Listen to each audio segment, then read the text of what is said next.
en juillet 1970. Elle participe au Québec à un collectage réalisé par des membres de l'association Le Bourdon, dans les provinces et régions de Beauce, Charlevoix et Bois-Franc. En 1972, elle cofonde Mélusine mais n'en fait déjà plus partie lorsqu'elle publie en 1975 Mélusine, le véritable premier album du groupe. Par contre, elle aura participé à l'enregistrement de 2 des 4 albums pré-Mélusine, Chant à répondre et à danser, 1973, et Le Galant noyé, ballade et chansons traditionnelles françaises, 1975, ce dernier ayant dû être à l'origine le premier album de Mélusine. En 1974, elle publie l'album La Mo mariée avec son mari Phil Fromont qu'elle retrouve l'année suivante avec l'album Château dans les nuages co-signé avec un 3e musicien, Claude Lefebvre. Elle publie son premier album,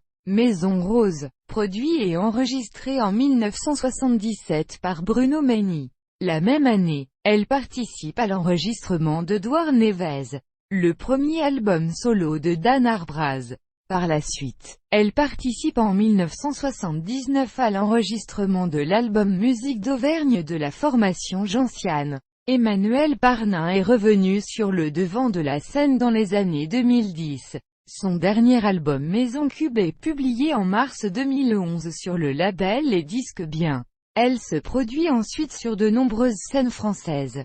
Sa notoriété est restée confidentielle mais son travail a été reconnu notamment pour avoir réussi une fusion entre musique traditionnelle, musique expérimentale, style folk aérien et percussion, notamment dans le titre Topaz. Ses chansons accompagnées à la harpe, à l'épinette des Vosges et à la vielle à roue, ponctuées d'expérimentations sonores, la rapproche assez de Vashti Benian ou Linda Perrac, et en France de certains titres de Brigitte Fontaine. Emmanuel Parnin se démarque par l'influence beaucoup plus prononcée du folklore traditionnel sur son travail, folklore qu'elle continue d'explorer aujourd'hui.